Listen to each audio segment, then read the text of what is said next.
Boa tarde a todos. Gostaria de agradecer mais uma vez pela oportunidade de estar aqui. Primeiro, esclarecer que eu não sou palestrante espírita, não me sinto preparada para tal, eu estou aqui para meio que discutir esse quase 2 anos de experiência, de contato com essas famílias, desde a gravidez até agora, e o que eu aprendi, não como médica, mas como ser humano.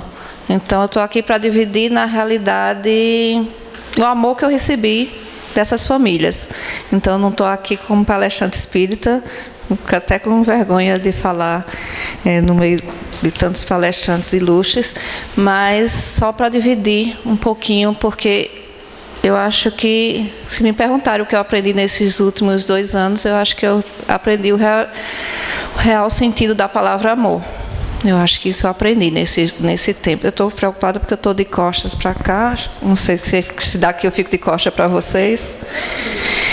E aí eu venho pensando, como espírita, porque a gente tem, às vezes, aquela visão simplista de que toda vez, pelo menos, eu sou nova no espiritismo, mas uma coisa que eu aprendi, assim, meio simples, de forma mais simplista, é que se eu nasci com todos os meus sentidos normais, é porque eu não era grande devedora. E aí, só que isso comecei a pensar, minha relação com crianças especiais era muito pequena, e eu comecei a conviver com essas crianças. Eu digo, será?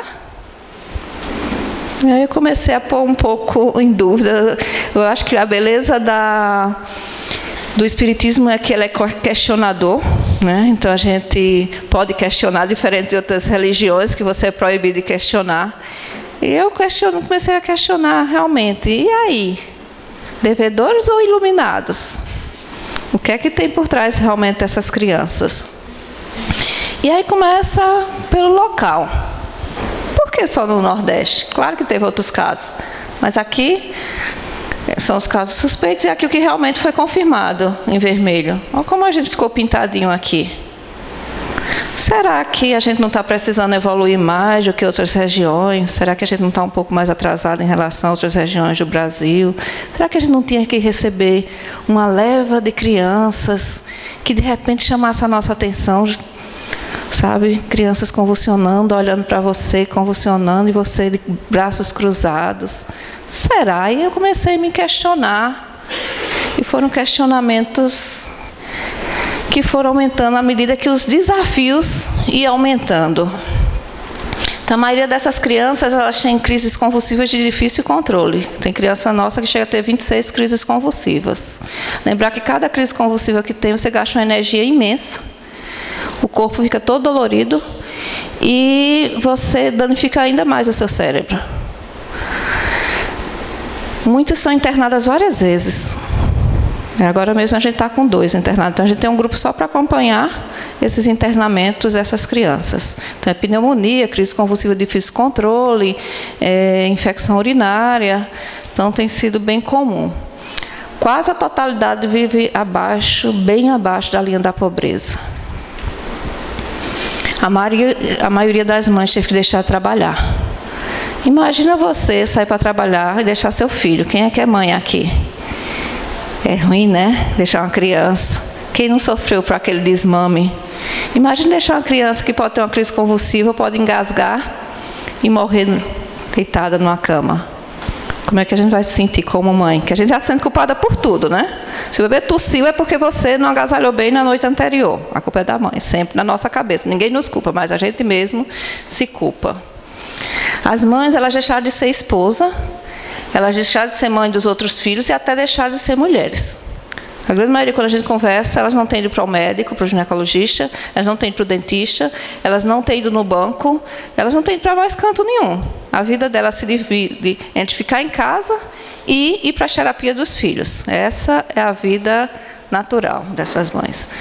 Muitas não receberam benefício porque a gente tem esse benefício, e que nem todas as mães têm acesso, como se fosse um grande volume, 800 e poucos reais, que fosse mudar muito a vida dessas mães, mas mesmo assim ajudaria em alguma coisa. E tem mães que chegam a fazer cerca de 9 medicamentos em crianças. E a gente fez um levantamento, tem mães que pagando quase R$1.000 de remédio, porque nem sempre esse remédio está disponível na atenção básica, para a maioria não está. E os que estão, às vezes, faltam, e elas têm que comprar. Porque vai fazer o quê? A grande maioria hoje é devedora das farmácias. A maioria mora fora de Campina Grande, a gente tem pacientes de Cajazeiras, ou seja, quando a vez que ela vai lá para o centro, ela tem que acordar 1h da manhã e sair de casa 1h30. Vem com essa criança num carro. Ah, vem no meu carro? Não, vem no carro da prefeitura com mais uns 10, 15 pacientes naquelas vans. E aí doentes de todo tipo de pneumonia, câncer, doenças contagiosas, não contagiosas, junto com a criança que já tem uma baixa imunidade. Chega, faz o tratamento que às vezes dura meia hora, 40 minutos e fica até de noite esperando que o último paciente seja atendido para voltar para Cajazeiras. Então, isso é a rotina delas. Hoje a gente tem 3 crianças necessitando de cirurgia esperando na fila. E aí que eu me dei conta que existiam outras crianças. E quando eu tenho 3 crianças esperando na fila de cirurgia em Campina Grande, eu soube que a fila de cirurgia em Campina Grande, que não é só de Campina Grande, mas da região, é de cerca de 2.000 crianças. Dentre essas, a gente tem uma criança que usa sonda nasogástrica e ela tem que colocar uma sondazinha que coloca no estômago para não ter que estar tirando a sonda. A criança, às vezes, arranca essa sonda, e eu tenho vários áudios dessa mãe desesperada, que chega no hospital, aí diz, não, isso não é urgência. Aí vai para outro hospital. Não, aqui os médicos aqui não têm capacidade de fazer isso. Aí volta para outro hospital. Não, não é urgência. E ela fica de hospital em hospital, e a criança sem comer, sem beber o dia inteiro. E aí começa a ter crise convulsiva porque desidratou. E elas ligam desesperadas, porque... E quando chegam no hospital ainda dizem, olha que eu sou médica, mas ainda diz o quê? Cuidado com essas mães da microcefalia, são tudo cheias de direito. É isso que elas mais escutam. E aí, diante de um cenário desse, que eu acho que muitas de nós teríamos desistido, porque isso é o dia a dia da grande maioria, aí vem as surpresas. A gente esperava que essas mães reclamassem mais, porque a vida não é fácil. Como espírita, e pensando que elas eram devedoras daquelas mães, eu esperaria conflitos. Quem nunca teve um parente que você não se dá bem, você só possa ter matado essa desgramada na outra vida? Então, se você matou, você não se dá muito bem, a gente já pensa isso. E por que esse amor tão grande? Que amor é esse que você supera tudo isso sem reclamar? Eu nunca vi uma dessas nossas mães reclamar da vida que estava levando. Pelo contrário, o que a gente está vendo hoje é um medo extremo dessas crianças morrerem. Que para as pessoas de fora dizem, devia achar bom, né? Tirou uma carga. Não é. É um amor que, se você falar isso, ela vai se ofender. E vai lhe odiar pelo resto da vida. Porque ela ama tanto aquele filho. E que amor é esse se você odiava na outra vida? Não, a gente está falando da maioria. Eu estou falando das que eu convivo do dia a dia. A gente convive com cerca de 100 mães. 100 mães. E assim, eu tenho registros, inclusive, de uma agora que foi para a emergência, e a médica olhou e fez, por que viver? Não era melhor que tivesse morrido na coisa? Porque é uma criança nossa que depende de oxigênio. Essa mãe não ficou muito mansa, não. E olha que ela tem 19 anos. É o primeiro filho.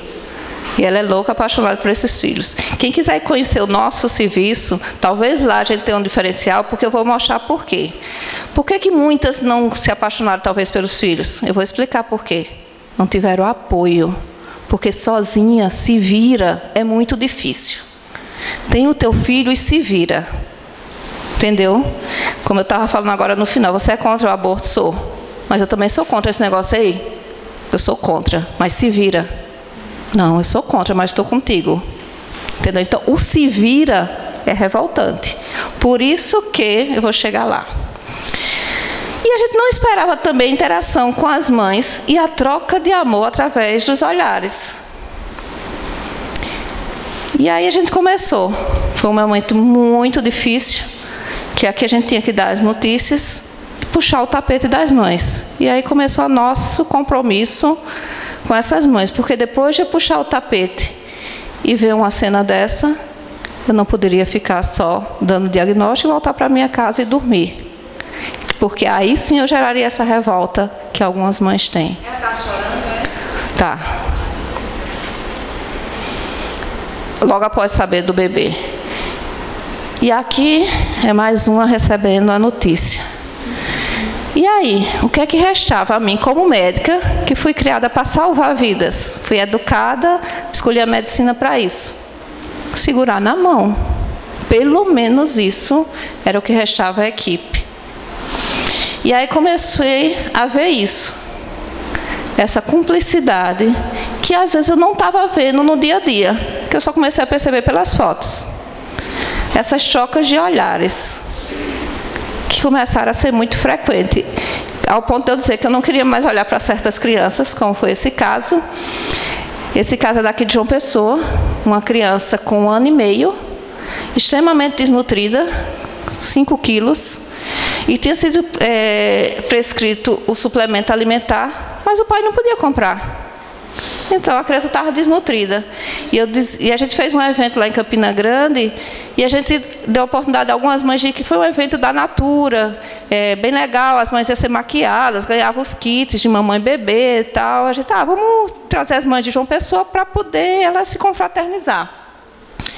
E eu olhei para o meu marido quando eu vi esse bebê, porque ele tem vários problemas sérios de formação, surdez, N problemas. Eu não vou olhar para ele, porque eu já tinha visto os olhares. Eu não vou olhar para ele, eu não vou olhar para ele. Quando chegam as fotos, olha o olhar. 15 dias depois na casa dele, olha o olhar. Como médico eu poderia ignorar, mas como espírita eu poderia ignorar esse olhar? Não sei. E aí a gente tinha 2 caminhos para seguir. Eu sou médica, pesquisadora, tenho 2 doutorados, um pós-doc. Entrei na história da medicina, hoje se perguntar lá, vai estar meu nome. Então, o que eu queria mais? Para mim, que sou do interior da Paraíba, estava bom demais. Não tinha mais o que eu queria da vida. A gente podia continuar pesquisando, a gente estava com recurso para pesquisa. Pesquisar é mais fácil, porque é mais barato.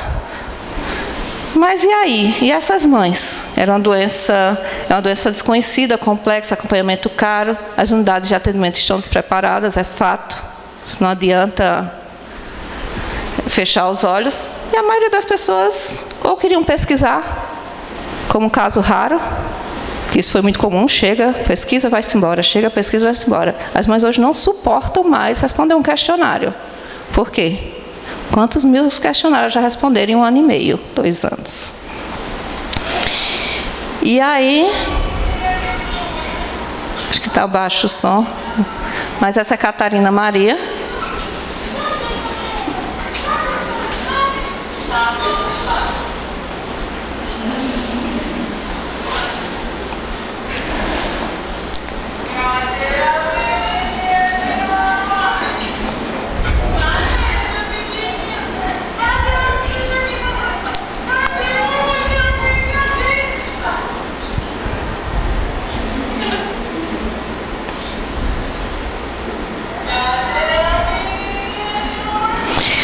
Então, ao mesmo tempo em que eu me alegrava em ver Catarina Maria, que foi meu caso número 1, com esse desenvolvimento, e quando eu vou para dar aula fora do país, que eu levo essa imagem, os médicos não acreditam que eu mostrando a ressonância e quando eu mostro esse desenvolvimento. E aí isso me deixou, além de alegre, mas me deixou desesperada. Por quê? Porque a mãe era fisioterapeuta. E essa criança estava respondendo a estímulo. Mas essa criança fazia terapia intensiva, porque ela fazia terapia todos os dias da semana, às vezes de manhã e de tarde. E não só ela reverteu a microcefalia, a cabeça normalizou, mas Catarina está quase andando com 1 ano e 3 meses. Então, Catarina se senta só. Catarina se senta só. E agora a gente ofereceu para ela terapia intensiva com especialistas em Bobat e tudo mais. E a gente está vendo, em 15 dias ela já está andando, já está lateralizando a marcha, que ela não fazia, então a gente está vendo grandes avanços. E aí as outras mães começaram a ficar mais desesperadas ainda também, e se sentindo ainda mais culpada. Por que eu não sou fisioterapeuta? Se eu fosse, seria melhor para o meu filho? Imagina, se todo mundo tem a mesma evolução, é uma coisa. Mas se você vê um que tem uma evolução melhor e o outro, e você começa aquele sentimento de culpa. Eu não posso pagar uma fono, eu não posso pagar uma fisioterapia, eu não posso... Isso é muito cruel. E eu sei que é cruel por quê? Porque eu perdi uma irmã aos 7 anos. Eu era estudante de medicina. Ela tinha cardiopatia. Ela se operou em Campina Grande e não resistiu. E sempre vai ficar. E se ela tivesse operado em São Paulo, teria mais chances? Isso é muito cruel. E aí a gente vê os casos como de Zé Pedro, uma desnutrição intensa. Foram as mesmas chances? Não, não foram as mesmas chances. Mesmo a gente só com a alimentação, a gente conseguiu tirar Zé Pedro da desnutrição. Só olhando para o pai e perguntando, o que é que vocês precisam? Uma feira, leite e o suplemento. Só. Ele já não vai mais morrer por desnutrição. Ele pode morrer de outra complicação, mas por desnutrição, não. E aí a gente tem vários grupos de mães de WhatsApp. E aí a gente tem, realmente. É só um desabafo de quem está muito, mas muito cansada. E a gente pergunta as dificuldades de exames, como é que está sendo o atendimento, o que é que elas têm conseguido, fala sobre cadeiras de roda, adaptações, a gente conhece todas as dificuldades do grupo. E aí chega ao ponto de dizer assim, elas falaram que quando foram no hospital, eles falaram que tem que se acostumar com as crises. Alguém se acostuma com crise convulsiva? Impossível. Mas isso acontece. Eu já peguei várias brigas. E aí você começa a ver. E aqui é uma mãe que coloca o salário de 880, quando tira 205 do marido, porque ela não pode trabalhar, né? Só o marido. E se o marido ganha um salário, ela não tem direito ao benefício. Então, quando ela tira 250 do aluguel, 120 do leite, 100 da fralda, 35 da conta de água, 211 da conta de energia, sobra 151 para todas as outras despesas, incluindo o remédio, que não conseguem. E aí eu vou contar 2 histórias, porque eu passaria aqui noites, tarde e noite contando história, mas o tempo é curto e eu vou contar 2. Essa é a Alessandra. A Alessandra engravidou, ela tem 4 filhas, e o grande sonho da vida de Alessandra e do marido era ter um filho homem. E aí ela engravida e descobre que é um filho homem. Mas junto com a descoberta que é um filho homem, ela descobre que o bebê tem microcefalia. Estava no começo da doença. Estava aquela coisa, o que é microcefalia? Quase ninguém sabia. E ela disse, não quero ter um bebê monstro. Não quero ter um bebê todo deformado. Eu não quero ter essa criança. E ela decide que quer abortar. Colocar para fora. São as palavras dela. E ela vai na maternidade pública para saber se tem direito. Mas ela diz que foi o tempo todinho no caminho, pedindo a Deus que colocasse um anjo. Porque, na realidade, ela não queria isso. Quando chegou lá, encontrou uma enfermeira. E a enfermeira disse que ela não tinha direito a abortar, interromper a gravidez, e perguntou se ela queria conhecer uma criança que tinha acabado de nascer. Ela disse que sim. Não, primeiro ela disse que não queria. Ela estava decidida a interromper, de um jeito ou de outro. Aí depois ela lembrou que tinha pedido a Deus um anjo. Foi lá em cima, colocou a pequena Laís no colo, e aí ela viu que o filho não seria um monstro, seria uma criança diferente.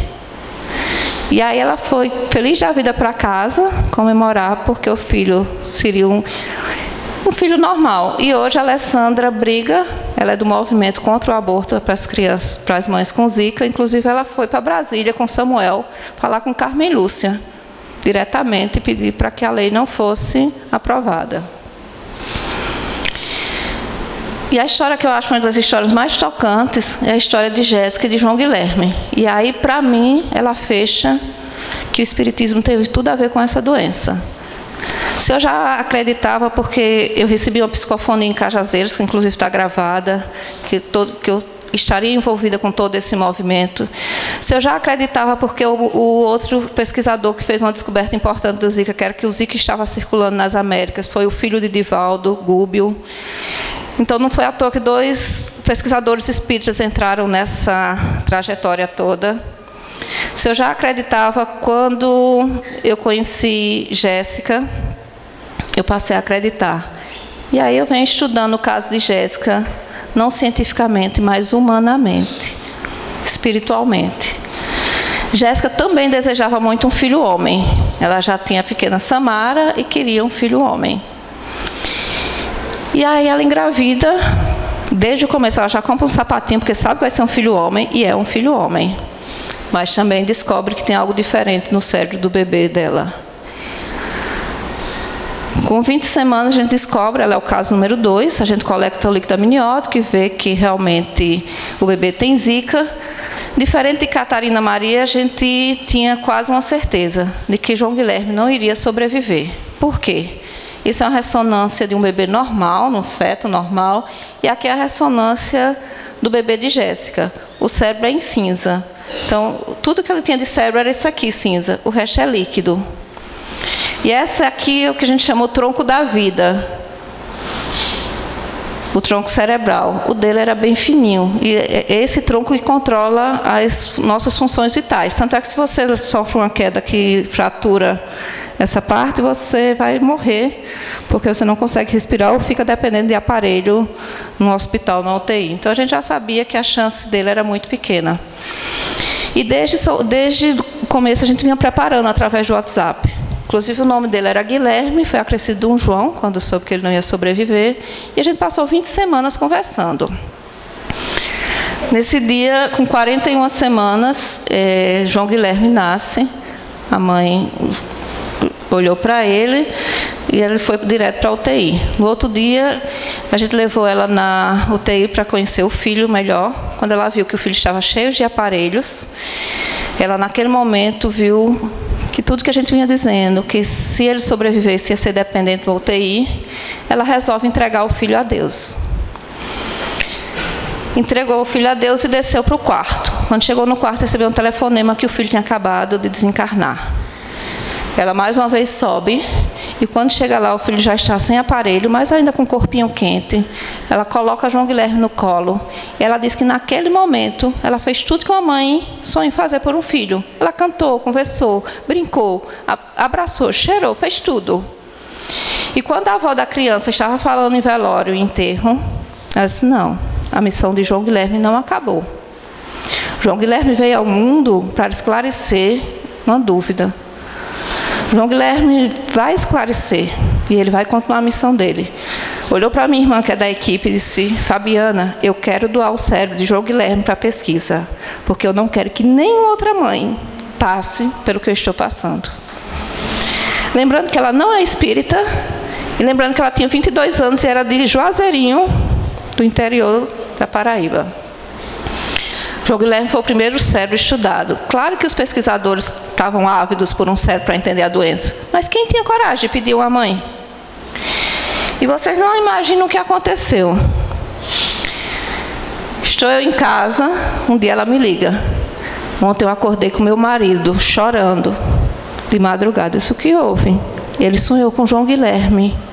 Mas ele não está entendendo. Isso que houve? João Guilherme não era mais criança. João Guilherme era um adulto. Estava sendo julgado. E tinha várias acusações. Foi um julgamento muito longo. Mas no final ele era absolvido. E ele chegava com todas as fotos do julgamento e com um buquê de rosas e me entregava. E depois ele ia em direção a uma luz. E ia embora. Nós, como os espíritas, sabemos o que aconteceu. Aquela ação da mãe, que no momento de dor, deixou de pensar nela e pensou nas outras mães, quando ela tinha todo o motivo do mundo para ser egoísta, fez com que seu filho pagasse por tudo que ele precisava pagar. E aí, desde então, eu venho me questionando, se eu estivesse no lugar de Jéssica, eu faria isso? Quantos de nós teríamos tido essa mesma atitude? Porque hoje é fácil falar, parece que foi uma atitude fácil. Seu filho ali morto, no minutinho que você está com o corpo quente, falar nisso. Mas eu teria tido. E talvez uma atitude, às vezes, egoísta nossa, impeça uma evolução tão bonita que foi desse seu filho. Então, para mostrar como a gente ainda é egoísta e como o nosso egoísmo nos atrapalha. Porque, com certeza, eu não teria feito isso. Dizer, não, meu filho, meu sofrimento, minha dor, pare tudo, acabou. E quanto eu teria feito prejuízo ao meu filho? Quanto essa mãe do interior do Nordeste deixou seu filho evoluir. E aí eu tenho me perguntado muito sobre isso. E para mim, tanto faz hoje, se eles são iluminados ou devedores. Devem ter alguns iluminados, devem ter outros devedores. Mas o que eu aprendi foi isso.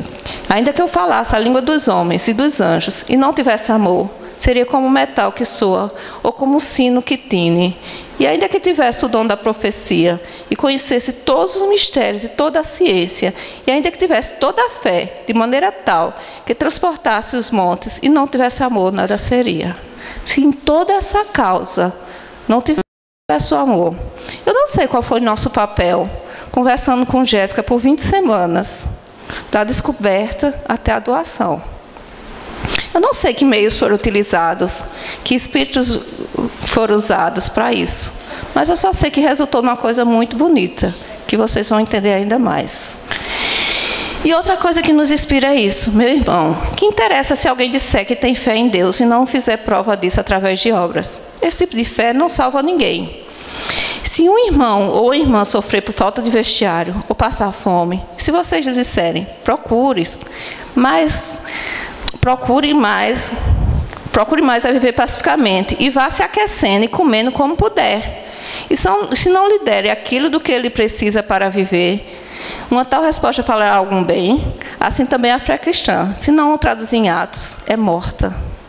E aí eu fico pensando, se esses seres são endividados e a gente não der amor, eles vão voltar mais revoltados ainda. Por isso a revolta de quem não recebe apoio. Porque aí o amor se perde.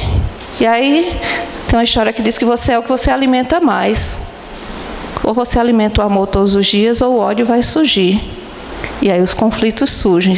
E aí eu entendi qual era o nosso real papel. Não era perguntar se eles eram endividados ou se eram iluminados. Era aproveitar aquele momento para até fazer alguma ação. E aí agora, Jéssica engravida novamente e é Miguel. Então, Miguel está perfeito até agora, tudo normal, as ultrações maravilhosas, provavelmente vai vir sem nenhuma dívida. Se é que ele tinha, pagou. E quem somos nós? E aí a gente resolveu sair da inércia, que a gente tinha passado 1 ano e meio, até janeiro, tentando culpar os políticos e gestão, e procurar isso e procurar aquilo. E em fevereiro a gente resolveu listar o que a gente precisava, fralda, leite, suplemento alimentar, transporte, custeio de um programa intensivo de reabilitação, ou seja, resolvemos partir para a luta para um suporte integral a essas crianças. Já tinha tentado de tudo, tem foto com o ministro antigo, o ministro novo, o Senado, deputado, tudo. Prêmios, Globo e tudo mais, e nada tinha resultado em nada. Resposta para as crianças tinha convertido em quê? Zero, nada. Em fevereiro desse ano, Rossandro, que é amigo de todo mundo, resolveu apadrinhar a causa e disse, Adriana, eu vou te levar para um lugar. Você vai comigo para Goiânia, para o congresso de lá. Eu disse, eu não estou mais aguentando viajar. Fui 10 vezes a Brasília em janeiro, não aguentava mais chegar e chorar de decepção. As mães o tempo passando, você conta no relógio, você vê uma criança com crises convulsivas, não quero mais viajar. E meu marido é daqueles mais convictos, bora, bora. Carnaval, deixei a filha no Recife, fui para Goiânia. Quando cheguei em Recife, o voo que era Recife direto Goiânia, sofreu uma mudança, ia para Fortaleza. Subiu para Fortaleza para poder ir para Goiás. Danada é isso, eu não vou não. Não, vamos. Chegamos lá, 10 minutos a palestra de Rossandro num dia, 10 minutos da outra. Quase R$90 mil para a reforma da casa. Digo, ops, dá para alugar uma casa. Já vamos sair da inércia. Vou saindo, passa Wagner, fundador da Fraternidade Sem Fronteira. Ei, quero falar com você. Que tal ser a causa brasileira da fraternidade? Eu digo, ops, o negócio melhorou. Já saí com um sorriso do tamanho do mundo. Primeira viagem que eu tinha visto algo concreto, palpável. Chegamos, ofereceram uma casa doada. Enquanto a gente estiver trabalhando com a casa é nossa. Eu vou mais atrás de quê? De gestão? Vamos trabalhar, né? A resposta está aí. O que a gente não conseguiu em 1 ano e meio, de fevereiro para cá, a gente conseguiu. 2 de julho, inauguramos o nosso centro, com as nossas queridas mães. Foi um dia de muita festa, porque era um desejo de todas. Essa é a pequena Catarina Maria. Hoje, a gente tem equipamentos para atender até 8 crianças ao mesmo tempo, só que a gente só consegue manter 2. Então, quem é mãe sabe que a gente também não pode colocar qualquer fisioterapeuta. A gente está capacitando nossa equipe. Desde o primeiro recurso, a primeira coisa que a gente pensou, capacitar a equipe. Porque sem uma equipe capacitada, a gente não faz nada. Então, os terapeutas estão sendo extremamente capacitados, uma capacitação atrás da outra. E a equipe foi motivada. Então, inauguramos, essa parceria foi feita, Wagner chegou a visitar, estava lá, e ele disse, eu quero ir além, eu quero visitar as casas. A gente passou o final de semana visitando a vida real dessas mães. E aí, a partir daí, a gente estabeleceu realmente, de fato, essa parceria, e todos podem ajudar. Então, vamos parar de reclamar, vamos parar de perder chances, porque o tempo passa e a gente perde a oportunidade. Então, Romero está ali na porta, não vai deixar ninguém sair sem assinar da Energisa. Agora já desenvolvi táticas. E é isso. A gente hoje conta, vocês podem apadrinhar as crianças pela fraternidade ou pela conta de energia, e todo o dinheiro são usados para esses bebês, que são, para mim, hoje, uma segunda família, e eu sou apaixonada. E hoje eu sinto pena da gente não poder estender para todos, mas eu quero que todos tenham. Eu não, todos, porque eu digo eu, mas existe hoje uma grande equipe. Para você ter uma ideia, eu vim hoje... Existe uma equipe lá que a gente criou a Bicicleta, que é a bicicleta do bem, que vai rodar toda a Paraíba vendendo produtos. Camiseta, bottom, copos, e pedindo uma energia, assim, assina aqui. Não, eu vou levar para casa. Não, em casa não, que você esquece, assina agora. E aí tem sido essa a nossa luta.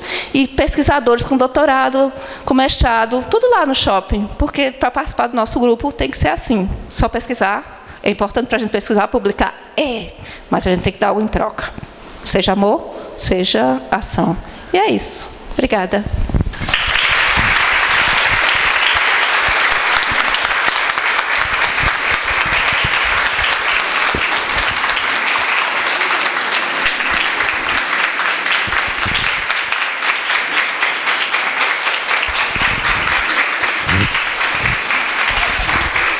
Eu choro todas as vezes, ainda 2 anos depois eu choro quando eu lembro de Jéssica, quando eu lembro de João Guilherme. E principalmente quando eu penso como a gente ainda é egoísta. E como essa mãe conseguiu salvar seu filho. E como se fosse eu, teria condenado um filho meu a vir quantas vezes para a Terra por falta de amor. Então, o que eu aprendi com essa mãe, eu não aprendi numa vida inteira aqui na Terra. E eu choro quando eu vejo alguém chorar. Aí é um efeito dominó, né? A gente vai... Mas é bom que lubrifica os olhos, a retina. Bom, gente, né, Bianca? Né? Tem que fazer alguma reforma aqui, viu, Mar? Muita fuligem, algumas coisas que caem aqui do teto. Bom, mas queria agradecer a Adriana pela vinda, pela causa, né, que a gente que está aqui agora, resgatando o que nós falamos no início, quando a gente se depara com o conhecimento, né, com o que ocorre, com a real necessidade, o que é a vida dessas crianças, dessas mães, dessas famílias, a gente não tem mais desculpa da ignorância, né? A gente é cobrado por nós mesmos no sentido de fazer algo, né? Claro que a gente aqui não tem, nunca tem nenhuma prática de que as pessoas precisam fazer isso ou aquilo, mas é uma forma que nós temos de contribuir, de ajudar. E as perguntas são muitas ainda. né, a gente fica indagando por que tantos bebês com essa questão, com a microcefalia. Nós já nos perguntamos também, será que isso tem relação, por exemplo, com a descriminalização do aborto dos anencéfalos?